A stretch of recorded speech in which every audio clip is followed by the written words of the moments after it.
տեղյակ եք, որ մեր միջազգային շատ գործընկերներ աջակցություն են ցուցաբերում Հայաստանին, նաև ուզում եմ շնորհակալություն հայտնել այդ աջակցության համար, գիտեք, որ նախորդ շաբաթ Ֆրանսիայից բժիշկների խումբ է ժամանել, եւ որոնք գործունեություն են ծավալում Սուրբ Գրիգոր Լուսավորիչ բժշկական կենտրոնում, վնասվածքաբանության եւ օրթոպեդիայի գիտական կենտրոնում եւ Սուրբ Աստվածամայր բժշկական կենտրոնի ինֆեկցիոն մասնաճյուղում, եւ ես ուզում եմ հիմա խոսքը փոխանցել Ֆրանսիայից ժամանած բժշկական թիմի ղեկավար Փարիզի հիվանդանոցի ռեանիմատոլոգ պրոֆեսոր Ալեքսանդր Մինյոնին։ Համեցեք։ Bien, merci beaucoup, Monsieur le Premier ministre. C'était un immense honneur d'être reçu en Arménie pour essayer de vous aider dans la gestion de cette crise Covid.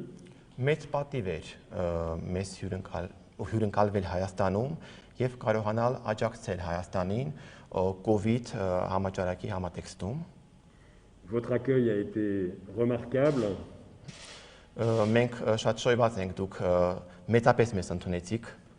Et nous avons été heureux de pouvoir essayer de contribuer à aider autant que possible votre pays.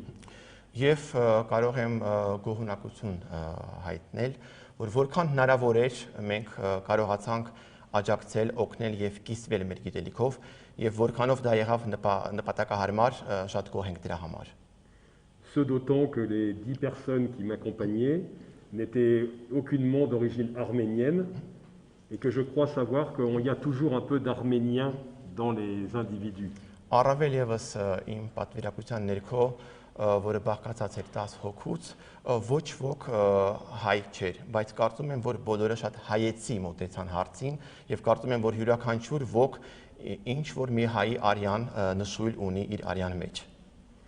Il y a une deuxième mission qui va nous suivre à partir de mercredi.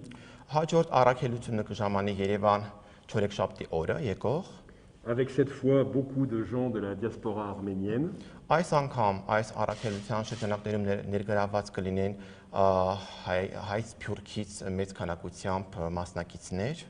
Qui sont très heureux de rejoindre le pays et d'aider.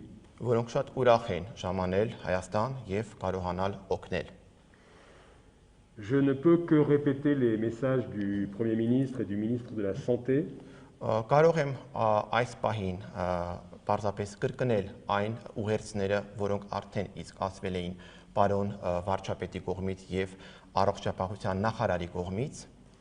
Le respect des mesures, le masque, l'hygiène, la distanciation sociale sont fondamentaux.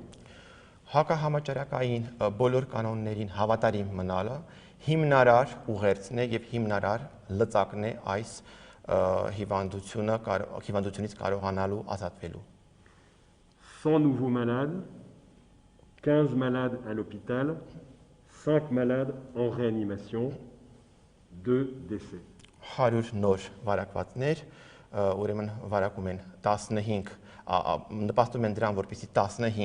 Մարդ գտնվի հիվանդանոցում, որից 5-ը անպայման կգտնվի ռեանիմացիայում եւ որոնցից 2-ը անպայման կմահանան։ Այդպես է դինամիկան։ Les médecins, les infirmières, les soignants d'Arménie sont remarquables. Հայաստանում բոլոր այն բժիշկները, որոնց ես հանդիպեցի, իսկապես մեծ տպավորություն թողեցին ինձ վրա։ Ils travaillent énormément. Sont déjà fatigués, mais continuent avec beaucoup de générosité et de solidarité à s'occuper de manière extraordinaire des patients. Նրանք շատ հոգնած են, արդեն իսկ ուշասպառ են, բայց աշխատում են այդուհանդերձ օրնի բուն, աշխատում են գիշեր ու զոր եւ աշխատում են սոլիդարության համատեքստում։ Il y a une bonne nouvelle récemment dans la possibilité d'utiliser un nouveau médicament que vous avez en Arménie qui s'appelle la dexaméthasone. Կա նոր լուր, դեքսամետազոն դեղամիջոցը հնարավոր է արդեն օգտագործվի նաև Հայաստանում, քանի որ այն արկա է Հայաստանում, որը օգնում է այս հիվանդության բուժման processus-ում։ Mais comme le Premier ministre l'a rappelé, c'est une longue histoire. Il faut tenir, ce n'est pas une sprint, c'est un marathon. Սակայն ինչպես նշեց պարոն վարչապետը, այս հիվանդությունը երկար ամիսների պատմություն ունի եւ այնպես չէ, որ այս տեղը մի դեղամիջոց է, որը անպայման ամենչապես է օգնելու եւ ամենչապես մեզ ազատելու է այս պատուհասից։ Et je souhaite bon courage et bonne chance à l'Arménie. Եվ ես ցանկանում եմ Հայաստանին հաջողությամբ փսակել այս գործը։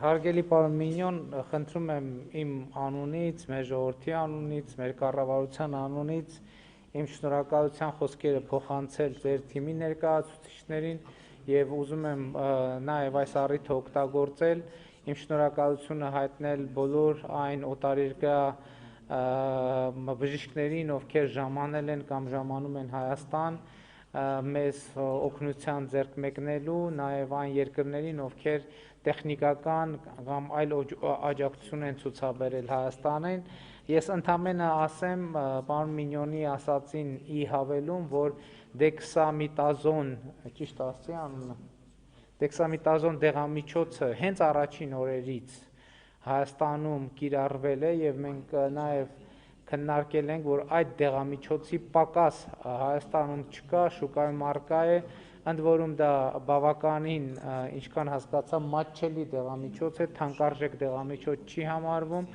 եւ հույս ունենք, որ այդ նախարարը ինձ այսօր պարզաբանեց, որ դեղամիջոցը ճիշտ է, հենց առաջին օրերից կիրառվել է, բայց դա կիրառելու որոշումը հիմնականում բժշկի որոշման շրջանակում է տեղի ունեցել, բայց հիմա քանի որ դրա հետ կապված ավելի շատ արձագանքներ կան, ենթադրվում է, որ մեր երկրում նույնպես այդ դեղամիջոցի օգտագործման ծավալները եւ շրջանակը կընդլայնվեն։